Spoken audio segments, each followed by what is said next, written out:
देखो बाबा हमें कितनी सारी बातें रोज़ समझाते हैं,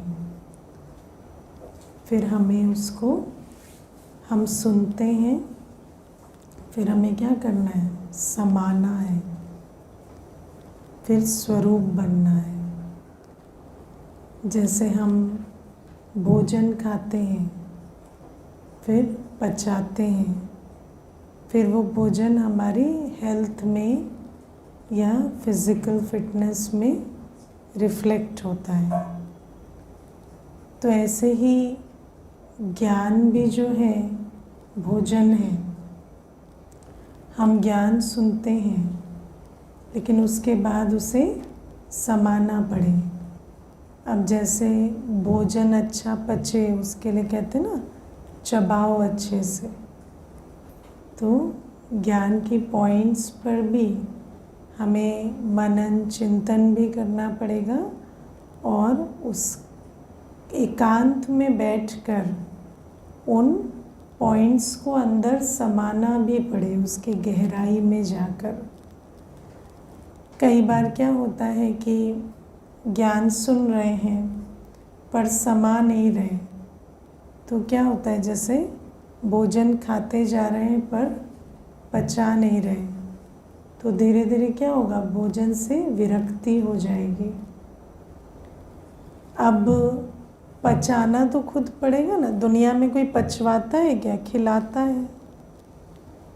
कोई आपको भोजन खिला सकता है, पचाना तो खुद पड़ता है ना।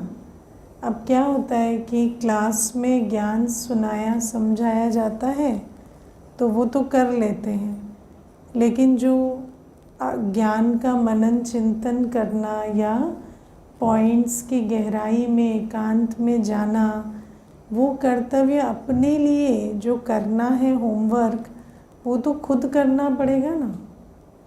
अब यहाँ से गए और बिज़ी हो गए, है ना। बिज़ी किस में हो गए? व्यर्थ में। तो फिर वो जो अपना होमवर्क था वो किया नहीं, तो फिर क्या, वो ज्ञान सुना पर समाया नहीं।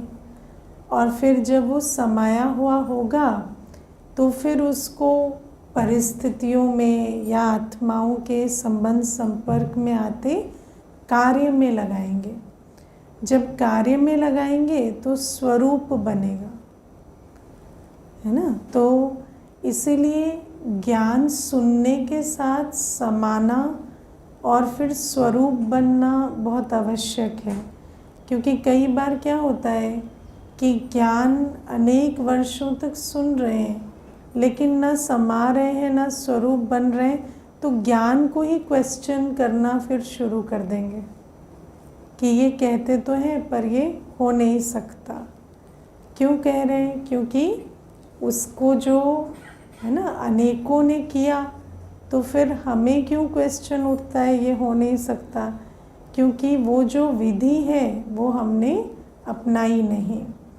तो इस बात को समझकर हमें चलना पड़ेगा। कोई भी भोजन खाकर ना पचाए तो धीरे धीरे बदहज़मी होगी, है ना। तो इसीलिए अगर हमें ये जो शुद्ध भोजन है, इसका ये जो ज्ञान का भोजन है, इसका स्वरूप बनना है, क्योंकि स्वरूप बनेंगे तभी तो दैवी कुल में जाएंगे। तो उसके लिए हमें अपना होमवर्क भी रोज़ करना पड़ेगा। आज बाबा ने भट्टियों का महत्व बताया, है ना। भट्टी और संगठित योग के प्रोग्राम, जैसे हर रविवार शाम को संगठित योग होता है। हर कम से कम सतगुरुवार और संडे को तो हम बैठकर 7 से 7:30 योग कराते हैं। उस समय भी अगर हम उपस्थित नहीं होते तो हमारा योग बल कैसे जमा होगा, है ना। तो नेचुरल है कि जिस विधि से बुद्धि परिवर्तन होती है, अगर उसके जो फिक्स्ड प्रोग्राम बनते हैं उसका भी लाभ नहीं उठाएंगे, भट्टियों का लाभ नहीं उठाएंगे या संगठित योग के प्रोग्राम्स का लाभ नहीं उठाएंगे, तो फिर हमारे अंदर परिवर्तन या धारणा कैसे होगी? तो इसलिए हर चीज़ का महत्व है, अपने अमृत वेले का भी महत्व है, रोज़ की पढ़ाई का भी महत्व है, होमवर्क का भी महत्व है, खास भट्टी के प्रोग्राम्स के, योग के प्रोग्राम्स का महत्व है। अब ऐसा तो नहीं है ना कि हमारा टाइम पास नहीं हो रहा तो हम योग का प्रोग्राम रख लेते हैं संडे को शाम को, ऐसा तो नहीं है ना। उसका महत्व है इसीलिए तो रखा जाता है, इसीलिए तो उस दिन खास वो प्रोग्राम बनाया जाता है कि चलो कम से कम सप्ताह में एक दिन 1 घंटे का संगठित योग रखेंगे, या आधे घंटे का योग का भी प्रोग्राम अगर रखते हैं सुबह शाम, तो वो भी तो लक्ष्य के साथ रखा जाता है ना। तो उसका महत्व हमें समझना पड़ेगा। बाबा के घर में कोई भी चीज़ ऐसी नहीं है कि अनाउंस की जाती है और हम मिस भी कर जाएं तो कोई बात नहीं है ना। उसमें जो निमित्त है, चाहे वो एक आत्मा है चाहे पूरी टीम है, वो निमित्त भी तो बैठकर वो इतना टाइम एनर्जी संकल्प समय इन्वेस्ट करके उस प्रोग्राम को बनाते हैं ना। क्यों बनाते हैं? क्योंकि वो श्रीमत है, श्रीमत के डायरेक्शन प्रमाण बनाया जाता है। और अगर हम लाभ नहीं लेंगे तो धीरे धीरे यही देखा जाता है कि ज्ञान सुनते सुनते सुनते फिर ज्ञान को ही क्वेश्चन करना शुरू कर देंगे कि ये पॉसिबल भी है या नहीं है। तो इन बातों को समझना है। आज बाबा हमें 3 बातें बताते हैं। पहली कि बाबा ने हमें श्रेष्ठ संकल्पों का खजाना दिया है। दूसरी, बाबा ने हमें शुभ भावना शुभ कामना का खजाना दिया है। और तीसरा, बाबा ने हमें मन बुद्धि की एकाग्रता की शक्ति दी है ना। तो श्रेष्ठ संकल्पों की शक्ति, मन बुद्धि की एकाग्रता की शक्ति और शुभ भावना शुभ कामना की शक्ति, ये 3 शक्तियाँ दुनिया में किसी के भी पास नहीं है ना। आप देखो, सबसे पहली और जिस बात को आज बाबा बहुत अंडरलाइन कर रहे हैं वो है मन बुद्धि की एकाग्रता की शक्ति। मन बुद्धि को एकाग्र कर सके वो शक्ति बाबा हमें देते हैं। दुनिया में तो मेडिटेशन का भी नाम क्या है कि मेडिटेशन करना माना थॉटलेस हो जाओ, मन खाली हो जाए। लेकिन बाबा हमें वो नहीं कहते। बाबा हमें योग में क्या करना सिखाते। मैंने एक बार एक सीनियर बहन से बहुत अच्छी योग की परिभाषा सुनी थी। देखो, योग तो अपने को आत्मा समझ बाबा को याद करना, ये तो योग ही है ना। लेकिन उन्होंने ये भी कहा कि योग जो है वो जिन संकल्पों को हमें रचना चाहिए, बैठकर उन्हें रचना, thinking about things that are worth thinking about, ये योग है ना। तो बाबा हमें ये सिखाते हैं कि संकल्पों की रचना कैसे करें, मन बुद्धि को एकाग्र कर कर श्रेष्ठ संकल्प से श्रेष्ठ अवस्था कैसे बनाएं। क्योंकि दुनिया में तो मन बुद्धि को एकाग्र करने की कोई बात नहीं होती। या तो हम अंदर की तरफ एकाग्र करते हैं, या बाबा की तरफ करते हैं, या अपने नए विश्व की राजाई की तरफ करते हैं, या अपने आदि अनादि स्वरूप की तरफ करते हैं। तो बाबा कहते हैं ये जो मन बुद्धि को चारों तरफ से निकाल कर किसी एक चीज़ पर, चाहे वो आत्मा पर, आत्मा के गुणों पर, बाबा के गुणों पर एकाग्र करना, ये बाबा हमें सिखाते है ना। और मैं कई बार ये बात सुनाती हूँ। एक छोटा सा कुमार आता था, तो उसने मुझे कहा कि मुझे एंग्जाइटी होती है। तो मैंने उससे कहा कि एंग्जाइटी होती है तो क्या होता है? तो कहते हैं मेरी थॉट चलती जाती रुकती ही नहीं है। तो मैंने उसको कहा कि जब थॉट चलती जाए ना तो अपने माइंड को बोलना कि स्टॉप और इधर चलो, दूसरी जगह उसको प्रोग्राम देना और इधर चलो कहना। तो वो करने लगा और हो गया। तो फिर एक ग्रुप बैठा था कोर्स करने के लिए, तो उसका भी कोर्स चल रहा था और ये भी ज्वाइन किए थे। तो उस ग्रुप में एक माता थी, तो वो बीच में कहने लगी कि मुझे एंग्जाइटी होती है, मेरे थॉट्स नहीं रुकते हैं। तो वो कुमार कहता है वो तो बहुत इजी है, मैं आपको सिखा दूंगा, अभी क्लास सुन लेते, है ना।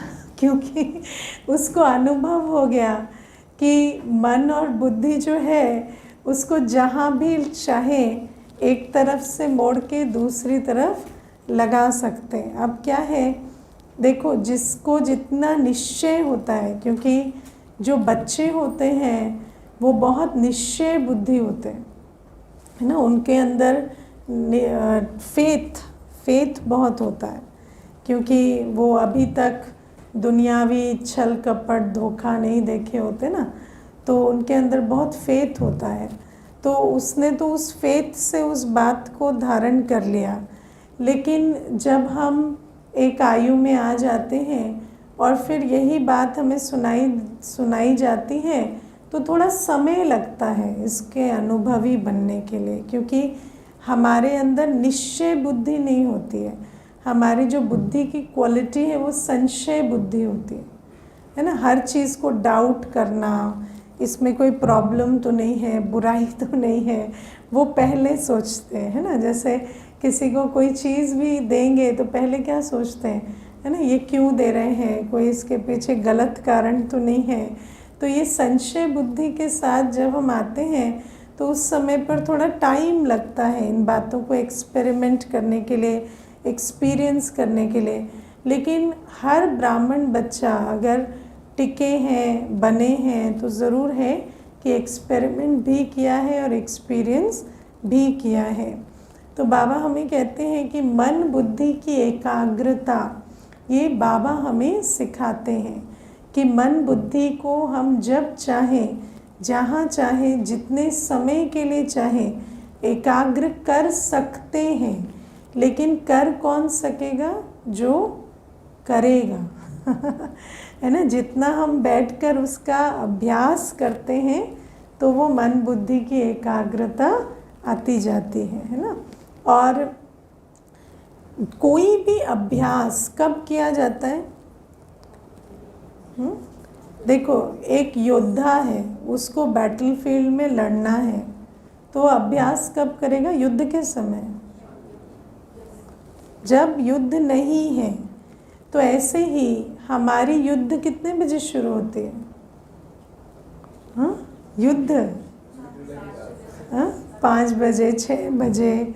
तो सुबह सुबह उठकर और अभ्यास करना होता है, और फिर सारे दिन उसको अप्लाई करना होता है। अगर सुबह सुबह अभ्यास नहीं करेंगे और सोचें कि मन बुद्धि बातों के बीच हम डाइवर्ट कर लें, है ना, कोई बात हो गई सारे दिन में और हम मन बुद्धि को एकाग्र कर लें बाबा की तरफ, नहीं हो सकता।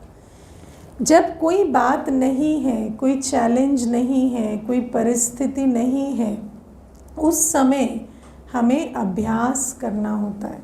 इसीलिए भट्टियों का महत्व है, योग के प्रोग्राम्स का महत्व है, रोज़ के अमृत वेले का महत्व है।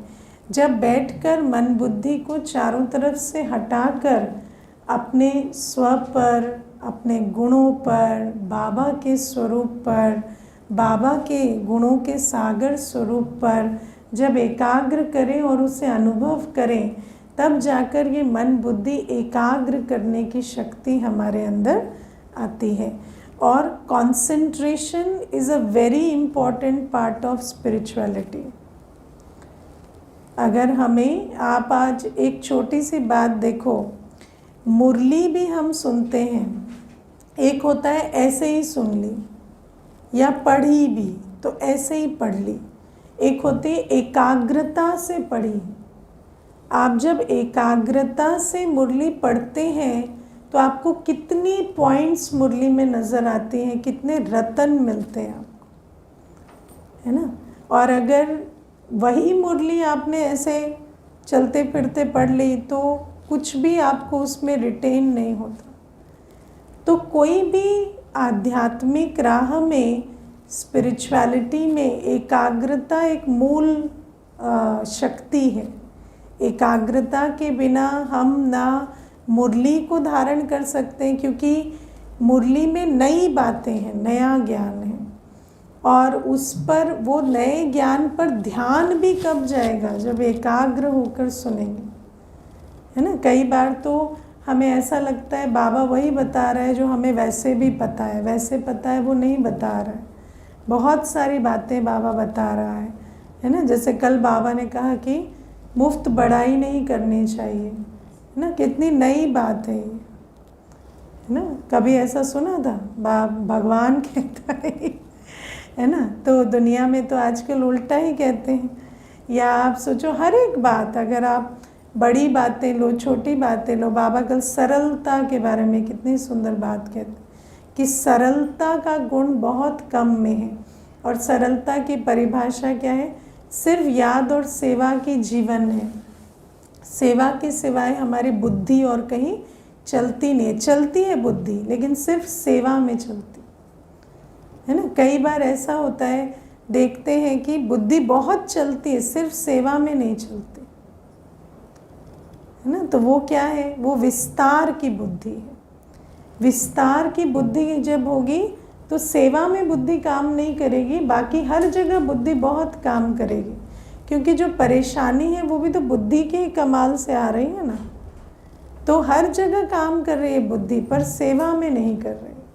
और सरलता जहाँ होती है वहाँ बुद्धि बहुत है, लेकिन सिर्फ सेवा में लगती, व्यर्थ विस्तार में नहीं लगती, अपनी अवस्था बढ़ाने में लगती है, घटाने में, गिराने में नहीं लगती। तो ये बातें हमें बाबा कितनी अच्छी समझाते हैं, लेकिन बाबा हमें तभी समझाएंगे जब हमारे अंदर एकाग्रता होगी। तो बाबा हमें कहते हैं ये जो मन बुद्धि की एकाग्रता है, ये शक्ति बाबा हमें देते हैं, लेकिन बाबा की श्रीमत प्रमाण जब हम उसका अभ्यास करें तभी हम एकाग्रता की शक्ति को डेवलप करते हैं। और फिर बाबा हमें कहते हैं जहाँ चाहो और जितना समय चाहो फोकस कर सकते हो। मुझे ऐसा लगता है कि हमारे पास हमेशा सर्वगुण सर्व शक्तियाँ होते हैं, राइट। आत्मा की गुण शक्तियाँ तो सदा उसके साथ होते हैं ना। लेकिन माया क्या करती है? उन गुणों शक्तियों से हमारा स्वराज्य हटा देती है ना। तो जैसे आज भी आप देखो कि हमारे पास शक्तियाँ तो है ही ना, कि हम बुद्धि भी एकाग्र करते हैं, मन भी करते हैं, लेकिन कहाँ? जहाँ माया चाहती है, जहाँ हम चाहते हैं श्रीमत प्रमाण, वहाँ नहीं, है ना। तो मन बुद्धि की, अब देखो व्यर्थ विस्तार चल रहा है, रुक ही नहीं रहा है, तो वो भी तो मन बुद्धि से ही हो रहा है। तो एकाग्रता तो बहुत है ना। ऐसी एकाग्रता है कि सालों से बुद्धि वहाँ से हट ही नहीं रही है। कोई बात चल रही है तो सालों से बुद्धि हट ही नहीं रही है, तो एकाग्रता तो है ही। लेकिन एकाग्रता में क्या है? कंपल्सिवनेस, कि जहाँ वो चाहती है वहाँ मन बुद्धि, जहाँ माया चाहती है वहाँ मन बुद्धि एकाग्र हो रहे हैं। और बाबा हमें क्या कहते हैं कि अब तुम श्रीमत प्रमाण मन बुद्धि को एकाग्र करो, और वो अभ्यास करते करते करते तुम्हारे पास चॉइस आ जाएगी कि जब चाहो, जहाँ चाहो, जितना समय चाहो उस चीज़ पर फोकस कर सको, है ना। जब चाहते हैं कि मुझे योग में बैठना है तो योग में बैठ सको, क्लास करानी तो क्लास करा सको, है ना। किसी को कन्विंस करने के लिए अनेकों पॉइंट्स निकालने हैं तो वो भी निकाल सको एकाग्रता की शक्ति से। तो बाबा कहते हैं इस प्रकार से हमें मन बुद्धि की एकाग्रता की शक्ति बाबा देते हैं, लेकिन लेना भी पड़े। सिर्फ देने वाला तो दे ही रहा है, लेकिन हमें भी तो लेकर उसका स्वरूप बनना पड़े। फिर दूसरी बात बाबा कहते हैं श्रेष्ठ संकल्पों का खजाना, है ना। श्रेष्ठ संकल्पों का खजाना किससे मिलता है? मुरली से, है ना। दुनिया में क्या है, कोई श्रेष्ठ संकल्प नहीं है ना। दुनिया में तो सिर्फ व्यर्थ और विकारी संकल्प ही मिलते है ना। लोग आते हैं, हमें कहते हैं सर पे हाथ रख के कह दो दीदी इसकी शादी हो जाएगी, है ना। तो ऐसे भी कहते हैं ना, क्योंकि उनके लिए श्रेष्ठ संकल्प यही है, नौकरी लग जाएगी, शादी हो जाएगी, हेल्थ ठीक हो जाएगी, है ना। यही श्रेष्ठ संकल्प रचते हैं, सब अच्छा रहेगा, कभी कोई बीमारी परेशानी नहीं आएगी। लेकिन दुनिया में इसके आगे तो आप किसी को भी, आप दुनिया में 1000 आत्माओं को इकट्ठा करके श्रेष्ठ संकल्प लिखने के लिए बोलो, क्या लिखेंगे? यही बातें लिखेंगे, है ना। मेरे घर में कभी कमी नहीं होगी, कभी कोई हेल्थ इशू नहीं आएगा, बच्चों की शादियां हो जाएंगी, नौकरियां हो जाएंगी, यही श्रेष्ठ संकल्प समझते हैं। तो श्रेष्ठ संकल्प का खजाना किसी के पास भी दुनिया में नहीं है, क्योंकि ये संकल्प तो संकल्प से सृष्टि बनती है। और ये जो संकल्प है, ये कौन सी सृष्टि बनाते हैं? दुख की सृष्टि बनाते हैं, है ना। मुझे एक बार एक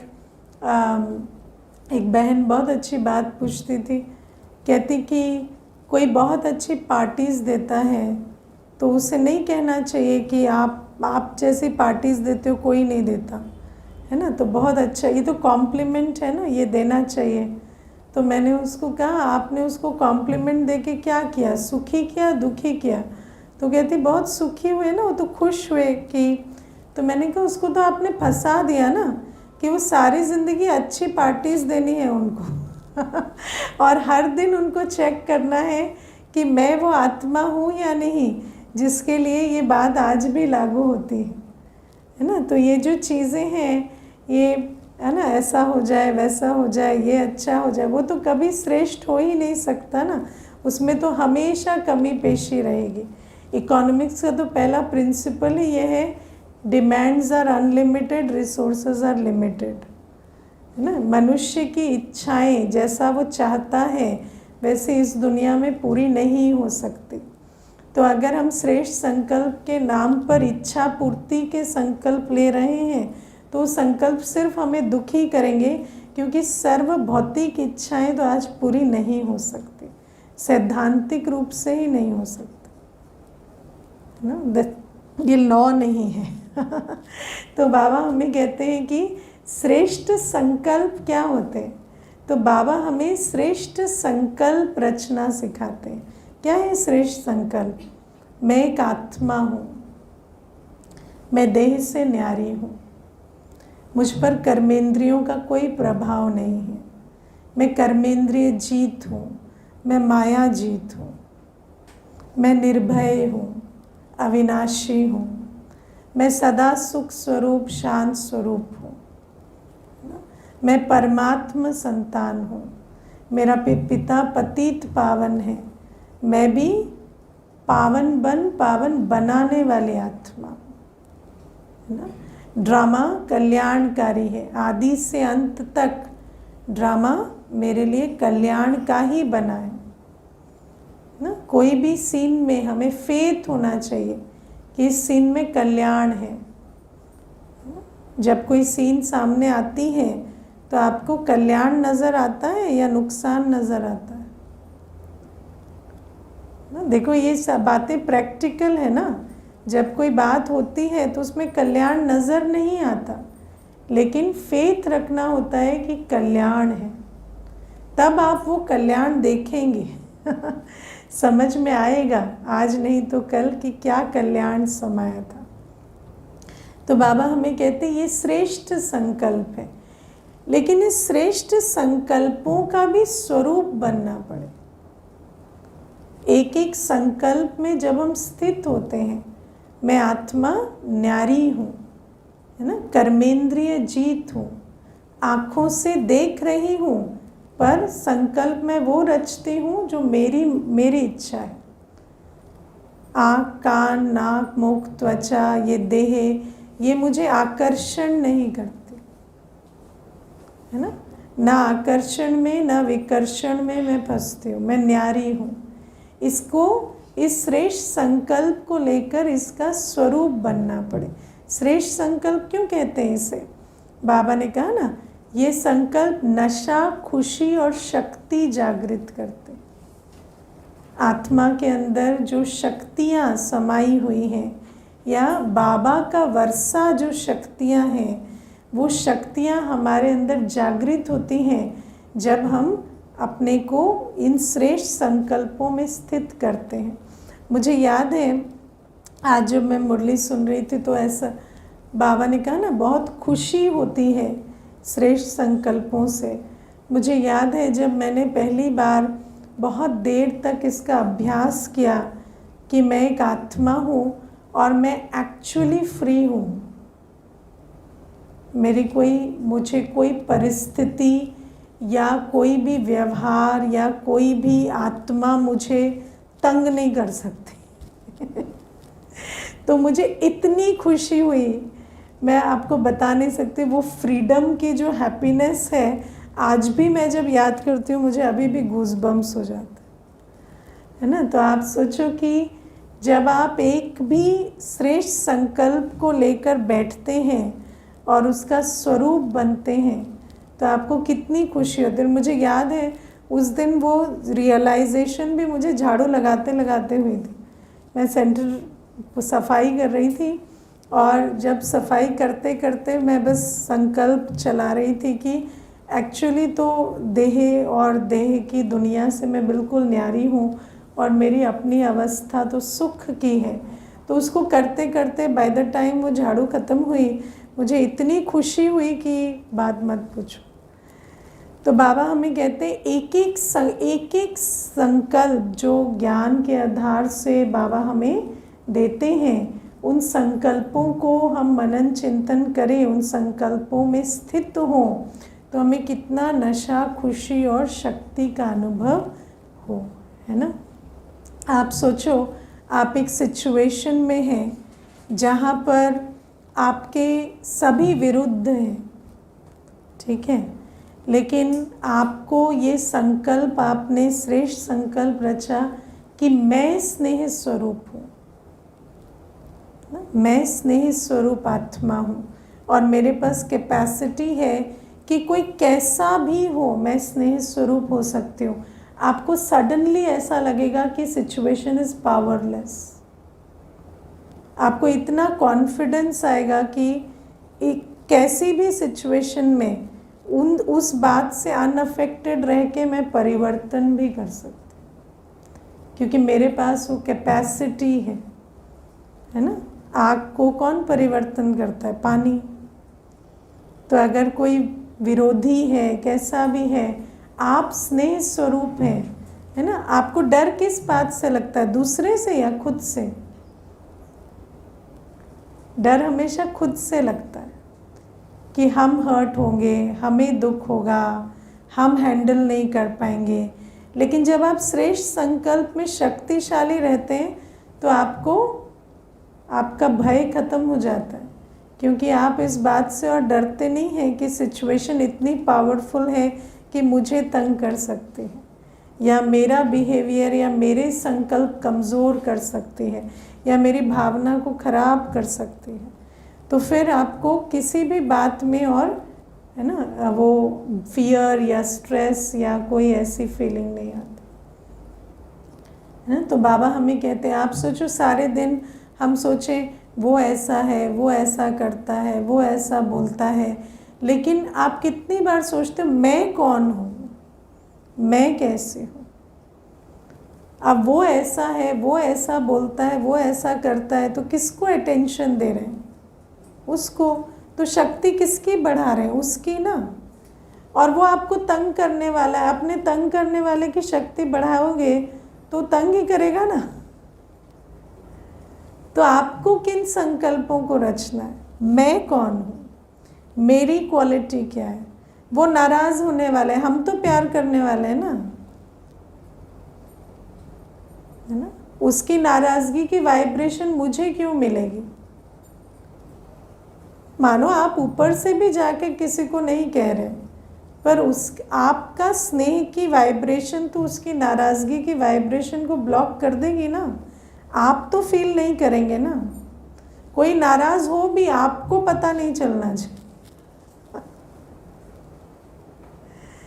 तो बाबा हमें कहते हैं कि ऐसे श्रेष्ठ संकल्पों का खजाना प्यारे बाप दादा ने हमें दिया है। आज बाबा ने हमें पूरा सीक्वेंस से समझाया है ना। अपनी मैं हाईएस्ट आत्मा हूँ, सर्वश्रेष्ठ आत्मा हूँ। कितना ऊंचा संकल्प है ना। और अगर आप हाईएस्ट हैं तो सभी कौन है? सभी को आप दाता बनकर देने वाले हैं ना। आप हाईएस्ट हैं तो with great position comes great responsibility,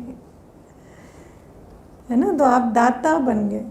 तो बाबा कहते हैं अपने अनादि स्वरूप को याद करो। बाबा के बिल्कुल नज़दीक बैठते हैं हम।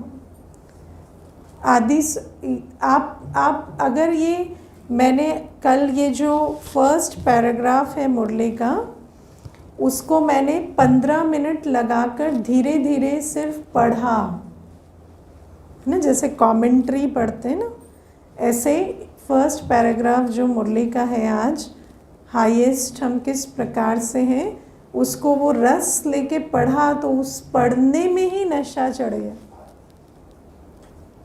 ना। आप विचार करके तो देखो आज बाबा हमें कितना नशा चढ़ा रहे हैं कि हम परमधाम में बाबा के समीप बैठते हैं। भगवान के समीप आपकी गद्दी लगती है ना। और जब हम सत्युग आते हैं तो तन मन धन और जन की सर्व प्राप्तियां हमारे पास होती। बाबा कहते हैं ऐसे पूरे कल्प में आप देखो, द्वापर युग से तो इकोनॉमिक्स शुरू हो जाती है ना, तो अप्राप्ति नॉर्म है। सर्व प्राप्ति स्थूल में कभी नहीं होती द्वापर युग से, लेकिन सतयुग त्रेता युग में हम आत्माएं सर्व प्राप्ति स्वरूप होते हैं। तन मन धन और जन की सर्व प्राप्तियां। बाबा कहते हैं द्वापर युग से आने वाले महात्मा हो, धर्मात्मा हो, कोई भी हो, ऐसा प्राप्ति स्वरूप किसी का नहीं होता, है ना। द्वापर युग से हमारी जो पूजा होती है ऐसी किसी की नहीं होती ना। आज और बाबा क्या कहते हैं, कर्म योगी हो तुम तो तुम्हारे हर कर्म की पूजा होती। आज हम कर्म योगी हैं। कर्मयोगी को कोई भी कर्म करते कैसे होंगे? दर्शनीय मूर्त ना।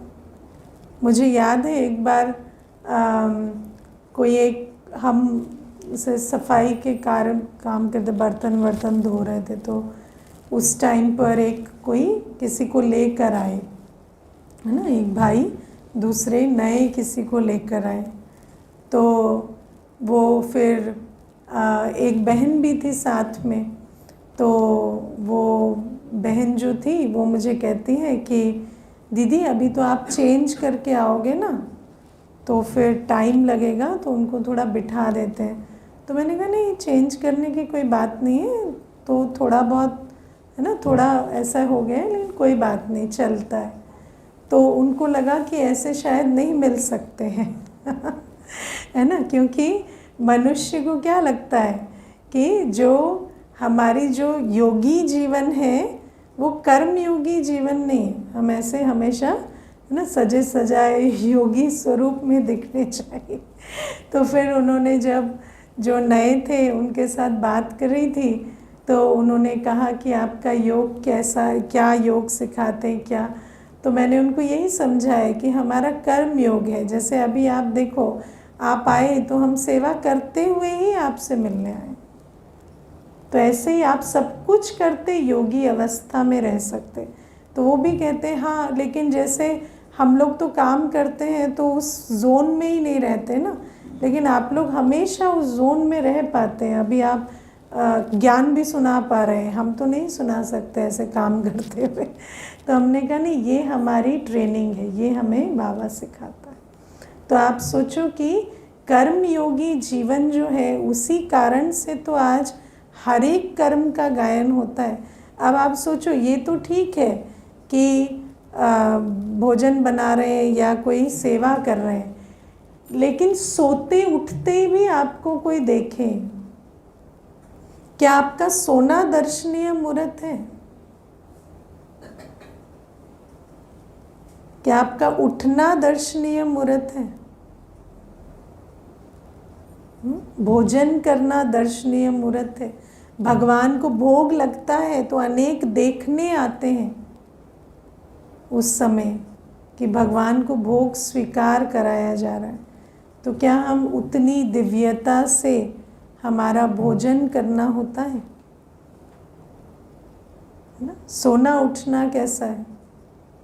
कोई अचानक आपको सोते देख ले तो बाबा, जब साकार बाबा के समय में बाबा रात को चक्कर लगाते थे तो देखते थे कि बच्चों के पाँव धुले हुए हैं,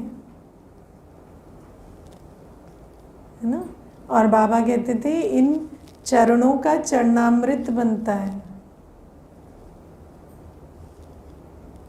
तो ऐसे चरणों का कैसे चरणामृत बनेगा? भक्ति मार्ग में आप सोचो कि हम चरणों का चरणामृत स्वीकार किया जाता है। किसके चरण हैं वो? किसके यादगार हैं? हाँ बोलो भाई। हाँ हमारे ना। तो फिर ऐसे चरण हैं। तो बाबा हमें कहते हैं कि इतना हमारा हर कर्म पर अटेंशन होना चाहिए, क्योंकि इस समय की यादगार में वो पूजन गायन चल रहा है ना? आप सोचो, जब देवताओं को सैर कराने लेकर जाते हैं तो उन देवताओं की उस, है ना, पालकी में होंगे या जैसे भी, तो उनको देखने के लिए कितने निकल कर आते हैं। तो जब आप वॉक पे जाते हैं, कहीं जाते हैं, कैसे भी किसी भी कारण से निकले, आपको समझ आता है कि सारा संसार मुझे देख रहा है। आप उस वृत्ति से जाते हैं कि भले ये मुझे ना भी पहचानते हो तो भी इनको कल्प में जो भी मिलना है मुझसे मिलना है। आपके बगल से कोई गुजरा, है ना, पास किया, तो उसको आपसे कुछ मिला, तभी तो भक्ति मार्ग में खड़ा होगा ना। जब आपकी सवारी निकलेगी, क्यों खड़ा होगा वो? इसी यादगार से तो खड़ा होगा। तो बाबा कहते हैं कि विचार करो, ये तो श्रेष्ठ संकल्प है ना,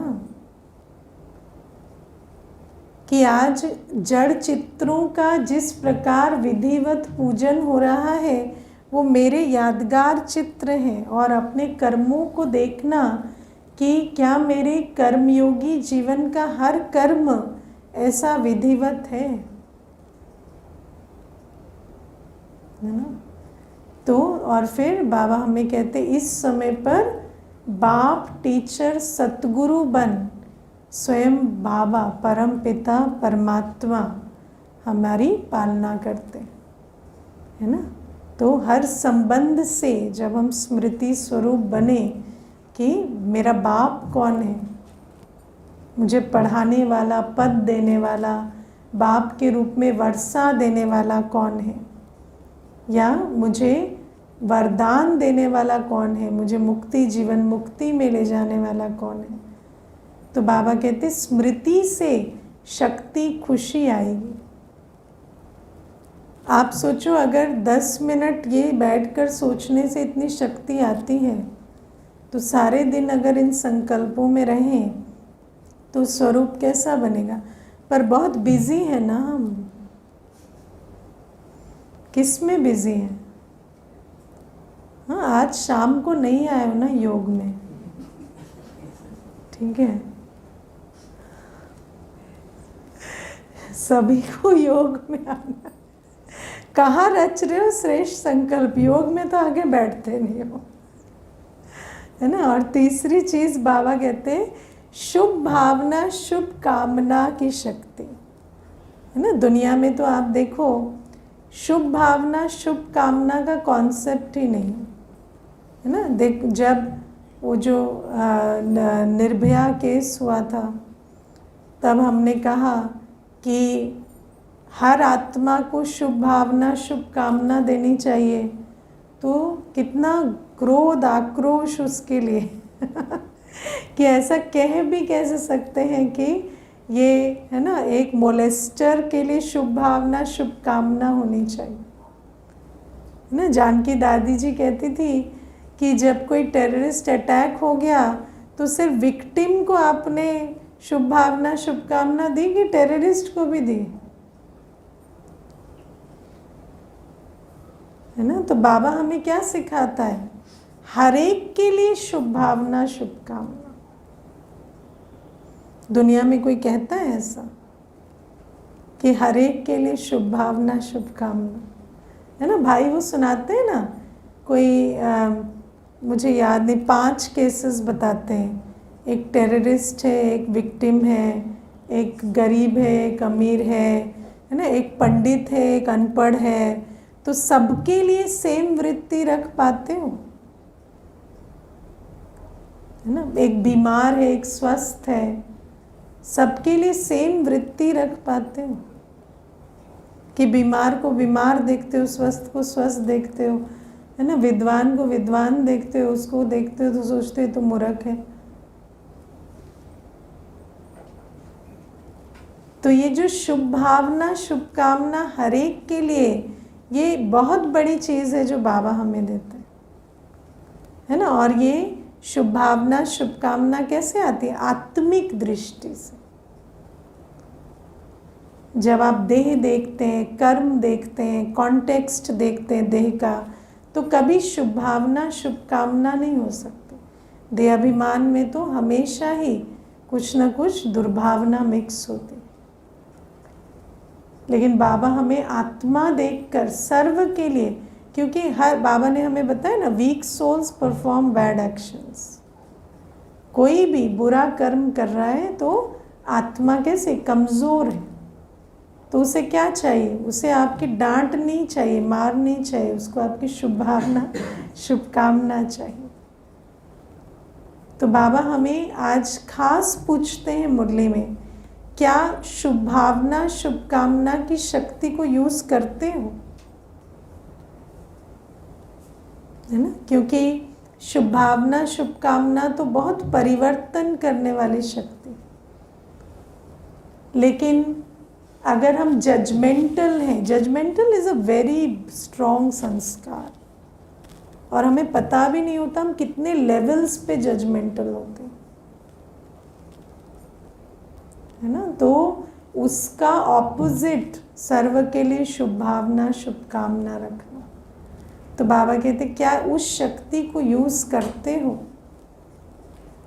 क्योंकि शुभ भावना तो हर भावना को परिवर्तन कर सकती, आत्मिक वृत्ति दृष्टि हर वृत्ति दृष्टि को परिवर्तन कर सकती, है ना। और बाबा हमें कहते हैं ये जो इतनी मेहनत करते हो सेवा में, ये क्यों? क्योंकि श्रेष्ठ संकल्प की शक्ति, शुभ भावना, शुभ कामना की शक्ति और एकाग्रता की शक्ति को यूज़ नहीं कर रहे। अगर करें तो बाबा क्या कहते हैं ना, कैचिंग पावर से हर आत्मा के भावना को पहचान दे भी देंगे। उनको जो भी बाबा से देना है, इतनी ऑटोमेटेड मशीनरी चलेगी कि एकदम से हर आत्मा को बाबा का अनुभव हो जाएगा और करावन हार की भी प्रत्यक्षता हो जाएगी। ओके, ओम शांति।